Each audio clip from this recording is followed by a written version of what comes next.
साल से करबिगहिया पुल का निर्माण जारी है, लेकिन इतने साल बीत जाने के बाद भी आज तक इस पुल का काम पूरा नहीं हो सका है।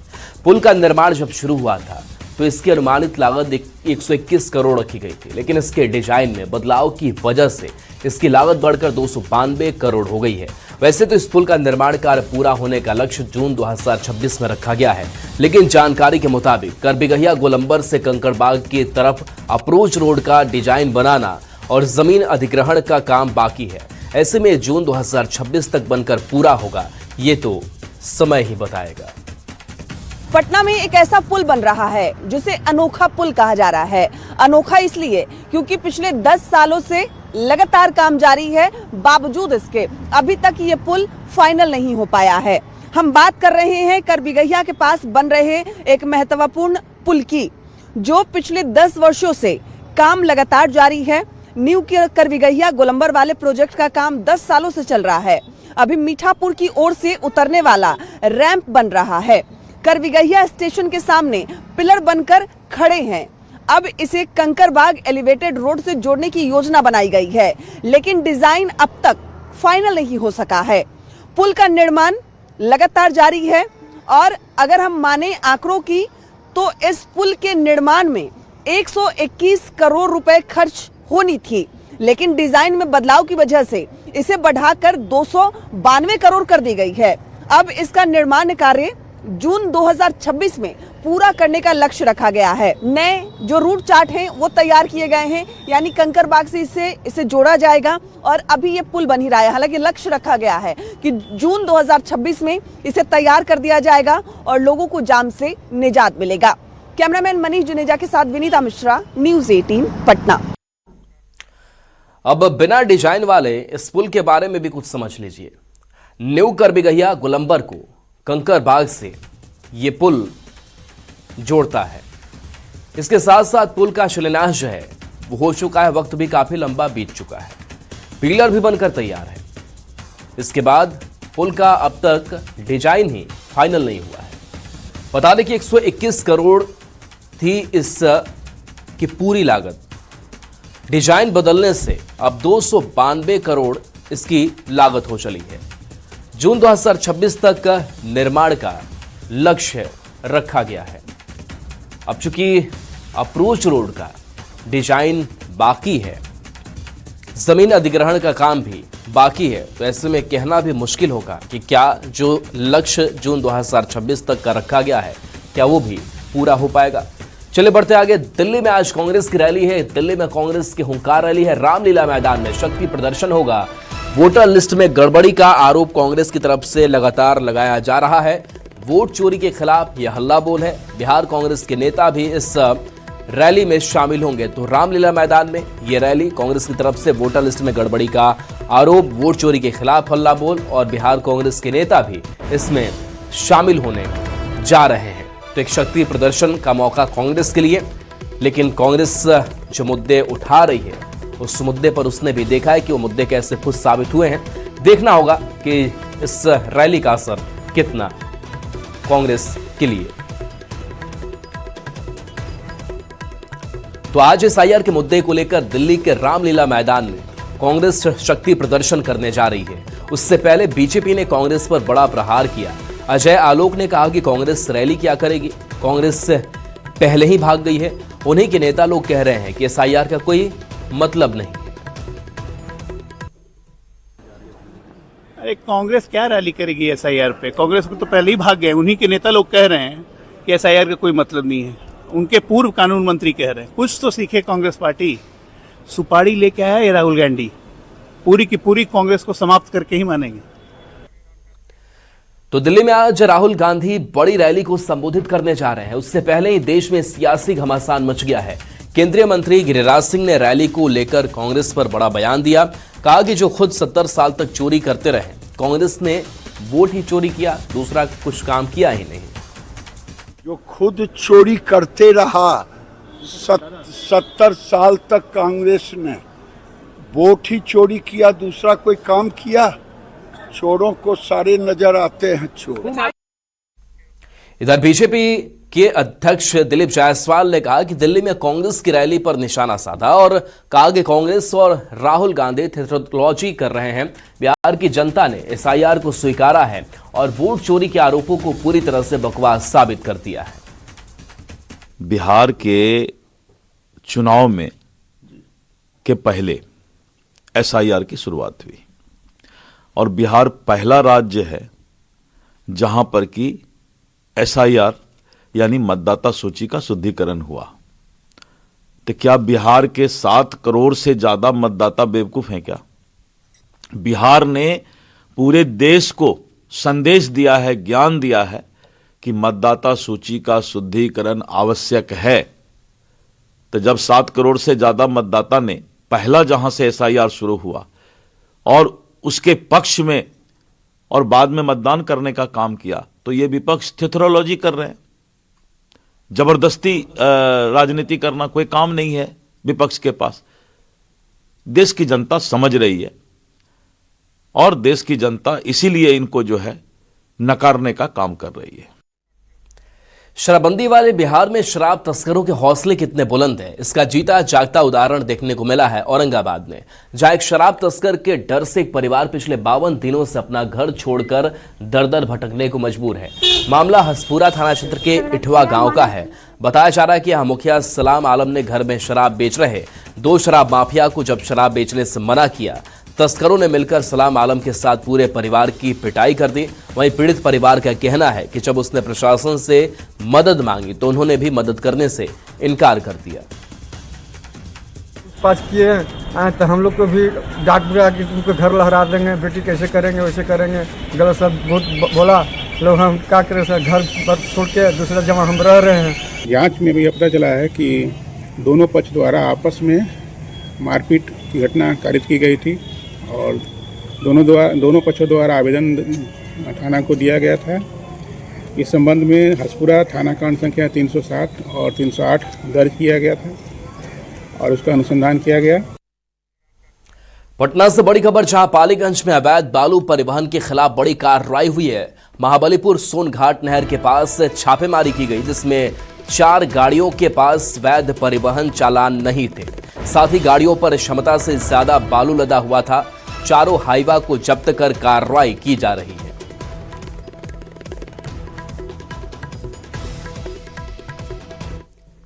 महाबलीपुर के पास सोन नहर घाट के पास अवैध बालू का परिवहन किया जा रहा है। इसकी सूचना तुरंत माइनिंग पदाधिकारी को दी गई तथा एक संयुक्त धावा दल का गठन किया गया तथा उक्त जगह पर छापेमारी की गई। तो वहां पाया गया कि 4 12 चक्का वाले हाईवा ट्रक लोडेड हैं, जिसके ड्राइवर फरार हैं। उस पर कोई चालान नहीं पाया गया तथा बालू पानी से भरा हुआ था, ओवरलोडेड था। उसकी विधिवत जब्ती की गई तथा बीएनएस एवं मिनरल्स एक्ट के विभिन्न धाराओं के तहत चालक तथा मालिक के विरुद्ध प्राथमिकी दर्ज की गई एवं अग्रतर कार्रवाई की जा रही है। मोतिहारी के संग्रामपुर में अवैध रूप से चल रहे नर्सिंग होम और अल्ट्रासाउंड केंद्र पर स्वास्थ्य विभाग की टीम ने बड़ी कार्रवाई की है। सूचना के आधार पर जब पीएससी अधिकारी पंकज कुमार फर्जी नर्सिंग होम जांच के लिए पहुंचे तो हड़कंप मच गया। स्वास्थ्य विभाग की टीम को देखते ही फर्जी नर्सिंग होम संचालक मौके से फरार हो गया। यह न तो डिग्रीधारी डॉक्टर हैं, न ही स्टाफ, जिसके बाद नर्सिंग होम को सील कर आगे की कार्रवाई शुरू कर दी गई है।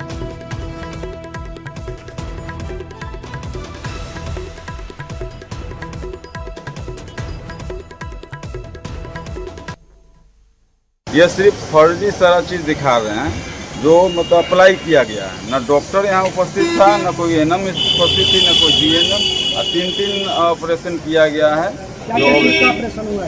गॉल ब्लैडर का हुआ ऑपरेशन, अपेंडिक्स का हुआ है और यूट्रस का हुआ है। पूरे अवैध तरीके से कोई भी यहाँ उपस्थित नहीं है। हम इसे रिपोर्ट तैयार करके अपने सीनियर को हम भेज देंगे। सर सील नहीं किया जा रहा है अभी नहीं किया जाए, कुछ टेक्निकल कारण के। आरा से बड़ी खबर है कि नौतन में गरीबों को मुफ्त दिए जाने वाले राशन के रखरखाव में बड़ी लापरवाही सामने आई है। नौतन प्रखंड मुख्यालय स्थित बिहार राज्य खाद्यान्न निगम लिमिटेड गोदाम में निरीक्षण के दौरान भारी कुव्यवस्था और लापरवाही सामने आई। जांच के दौरान चावल में बड़ी मात्रा में मिट्टी और रेत मिला हुआ देखने को मिला। वहीं साफ सफाई भी बदतर स्थिति में थी, जिसके बाद गोदाम संचालक को 1 हफ्ते का समय दिया गया है। जांच अधिकारी ने चेतावनी देते हुए कहा है कि अगर 1 हफ्ते के अंदर व्यवस्थाओं में सुधार नहीं आता है तो कार्रवाई की जाएगी। ना मिला कि जहाँ से राशन उठता है उसी राशन पे लोगों ने का थूकना और पीत फेंकना, गुटखा पान खा के, और जर्जर परिस्थिति भी उसका है। मुआयना किए तो ये चीज़ पाया गया कि सत्य है, और जब पाया गया तो इसमें उनका जो ऑपरेटर है उनको कहा गया है कि इसमें सुधार करें। वो 1 सप्ताह के टाइम मांगे हैं, अगर सुधार नहीं होता है तो आगे आगे कार्रवाई की जाएगी। भागलपुर में चोरों को भगवान के घर को भी चोरों ने नहीं छोड़ा। जगदीशपुर थाना क्षेत्र के पुरानी गांव में स्थित एक शिव मंदिर में देर रात तक चोरों ने दान पेटी का ताला तोड़कर 60 से 70 हजार रुपए की चोरी कर ली। साथ ही मंदिर में रखे चांदी और पीतल के सामान को भी चोरी कर ले गए। चोरी की खबर तब लगी जब सुबह गांव के लोग मंदिर में पूजा करने गए, जिसके बाद लोगों ने थाने में मामले की शिकायत दर्ज करवाई। पुलिस फिलहाल चोरों की तलाश में जुटी हुई है। देर रात वही 3 बजे के करीब लमसम 50-60 हजार रुपये की चोरी हुई है, जिसमें कि 30 भर के लमसम मान सकते हैं कि एक सांप था, नाग जो शिवलिंग के ऊपर में रहता है, और साथ ही साथ जितने भी दिया हो गया, पीतल का घंटा हो गया, अनेक वस्तुएं यहाँ से चोरी हुई है। सीतामढ़ी का रिंग रोड बाईपास सड़क के निर्माण का रास्ता अब साफ हो गया है। डीएम ने मुख्यमंत्री समग्र विकास योजना से सड़क निर्माण कार्य को पूरा करने के आदेश जारी किए हैं। पिछले 2 दशक से ये सड़क जर्जर हालत में है। सड़क की बदहाली की वजह से कई लोगों की हादसों में जान भी जा चुकी है। सीतामढ़ी शहर का यह रिंग बांध बाईपास सड़क है, जिस सड़क का अब भाग उदय होने वाला है। पिछले 2 दशकों से इस सड़क की जर्जर स्थिति की वजह से आम लोगों को भारी परेशानियों का सामना करना पड़ रहा था, और आए दिन यहाँ पर दुर्घटनाएं हो रही थी और लोगों की उसमें जान भी जा रही थी। अब आपको तस्वीरों के जरिए दिखाने की कोशिश करते हैं कि यह बाईपास जो सड़क है वह तकरीबन 3 किलोमीटर लंबा है, और इसके निर्माण पूरा हो जाने के बाद जो शहर है उसको जाम से पूरी तरीके से मुक्ति मिल जाएगी। अब सीतामढ़ी के जिलाधिकारी ने इस मामले को गंभीरता रूप से लिया है और इस सड़क के नव निर्माण को लेकर निर्देश जारी किए हैं। आप तस्वीरों के जरिए देख सकते हैं सड़क की स्थिति क्या है, पूरी तरीके से खस्ताहाल स्थिति है, और यह सड़क का नव निर्माण का मुद्दा विधानसभा में भी चुनावी मुद्दा बन गया था। तो आप तस्वीरों के जरिए देख सकते हैं सीतामढ़ी का यह बाईपास से रिंग बांध सड़क है, जिसके निर्माण कार्य अगर पूरा हो जाता है तो शहर को जाम से न सिर्फ मुक्ति मिलेगी बल्कि आवागमन के लिहाज से भी देखा जाए तो आम लोगों को भारी सहूलियत महसूस होगी। राकेश रंजन, न्यूज 18 सीतामढ़ी।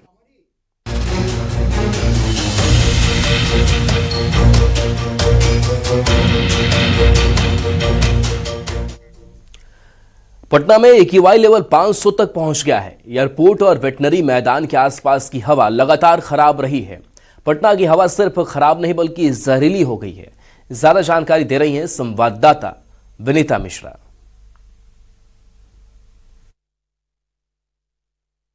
राजधानी पटना समेत बिहार के कई ऐसे महत्वपूर्ण शहर हैं जहां पर एयर क्वालिटी लगातार खराब होती जा रही है।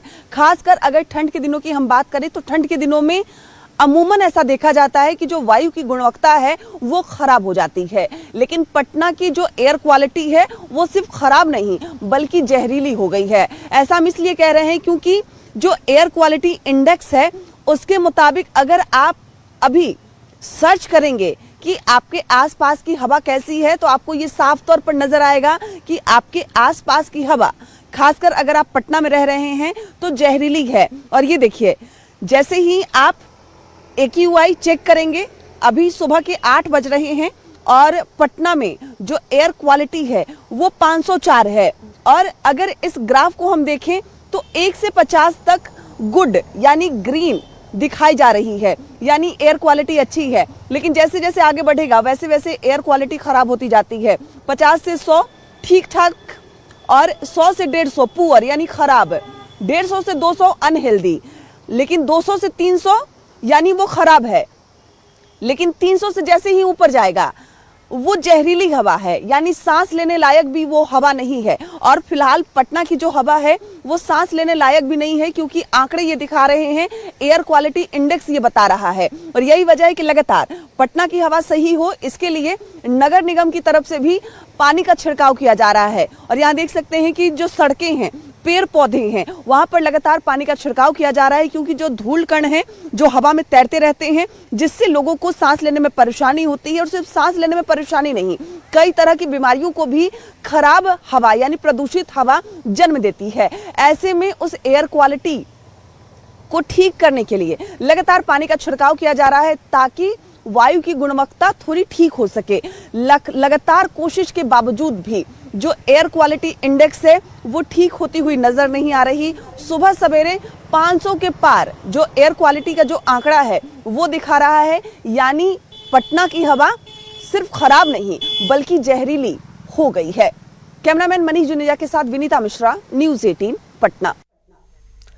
भागलपुर में तापमान में गिरावट और पछुआ हवा चलने से ठंड बढ़ गई है। ऐसे में फुटपाथ पर जिंदगी बिताने वालों के लिए भागलपुर निगम प्रशासन ने तैयारी पूरी कर ली है। शहर में रैन बसेरों की मुकम्मल व्यवस्था की गई है। बड़ी खंजरपुर स्थित रैन बसेरा में एक साथ 15 लोगों के ठहरने की सुविधा उपलब्ध कराई गई है। जरूरतमंदों के लिए ठंड से बचाव की सभी जरूरी व्यवस्थाएं हैं। इसके साथ ही रैन बसेरा में 24 घंटे के लिए केयरटेकर की तैनाती भी की गई है। पैसा भी लिया जाता है? नहीं, निःशुल्क है। कितने लोग आते हैं यहाँ पर? यहाँ पर कभी 5 होते हैं, कभी 7 होते हैं, कभी 10 होते हैं, कभी 12 भी हो जाते हैं, कभी 15 होते हैं। 15 के बाद नहीं आते। कैसे लोग आते हैं यहाँ पर रहने के लिए? आते हैं वो मजदूर, वो विक्रेता, साग सब्जी वाली सब आती है, 4 गो 5 गो 3 गो, कभी कभी 2 गो। सिवान में पछुआ हवा ने ठंड बढ़ा दी है। खासकर सुबह शाम लोगों को ठंड महसूस हो रही है। हालांकि आज सुबह में धूप निकलने के कारण लोगों को ठंड से राहत मिली है। मौसम का हाल बता रहे हैं संवाददाता मृत्युंजय सिंह। सिवान में पछुआ हवा ठंड बढ़ा दी है। खासकर सुबह और शाम में लोगों को ठंड महसूस हो रही है, तो वहीं सुबह और शाम में कुहासा छा जा रहा है। यह तस्वीर आप देख सकते हैं सिवान की है, जहां सभी के शरीर पर उलन कपड़ा तो वहीं कानों में मोकर है। चलिए हम बात करते हैं किस तरह का ठंड का असर पड़ रहा है। अगर देखा जाए तो लगता है 2-3 दिनों से ठंड का कोई विशेष तो अभी असर नहीं है, लेकिन तापमान तो लग रहा है सुबह शाम में थोड़ी और सुबह शाम में थोड़ा ठंड लग रहा है। हाँ, पछुआ हवा कनकनी तो बढ़ा दी है। हाँ, थोड़ा कनकनी शाम में रह रहा है, फिर सुबह में रह रहा है। दिन भर तो अभी तो मौसम ठीक है, अभी तो खुशनुमा है। आगे देखिए, लग रहा है कि मौसम अपना रंग दिखाएगा। रंग दिखा रहा है। क्या नाम है अपना? एडवोकेट कुमार राजीव रंजन। तो ये देख सकते हैं तस्वीर, एक तस्वीर दिखाने की कोशिश करेंगे। सभी के शरीर पे उलन कपड़ा है, तो वहीं कई लोग जैकेट पहने हुए हैं, तो वहीं अपने कानों को ढकने के लिए लोग मफलर का यूज कर रहे हैं। आप साफ तौर पर देख सकते हैं, चूंकि सिवान की अगर बात की जाए तो सिवान में इधर 2-3 से लगातार लोगों की ठंड महसूस हो रही है। खासकर सुबह और शाम में तापमान लुढ़क जा रहा है और सुबह में कुहासा छा जा रहा है, जिससे लोगों को परेशानी बढ़ गई है। मृत्युंजय सिंह, न्यूज़ 18 सिवान। पटना में ट्रैफिक व्यवस्था दुरुस्त करने के लिए लगातार कोशिश की जा रही है। अब यातायात नियमों की अनदेखी करने वालों की खैर नहीं होगी। बार बार ट्रैफिक नियम तोड़ने पर अब फिर से प्रशिक्षण लेना होगा। ज्यादा जानकारी दे रही है संवाददाता विनीता मिश्रा। पटना में यातायात नियमों में कुछ बदलाव किए गए हैं। अब ट्रैफिक नियम तोड़ने वालों के साथ सख्ती की जाएगी।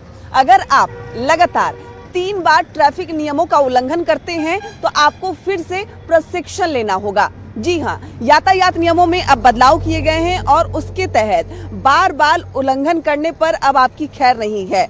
3 बार से ज्यादा यातायात नियम तोड़ने पर आपका ड्राइविंग लाइसेंस जब्त कर लिया जाएगा। उनके नाम वेबसाइट पर सार्वजनिक किए जाएंगे।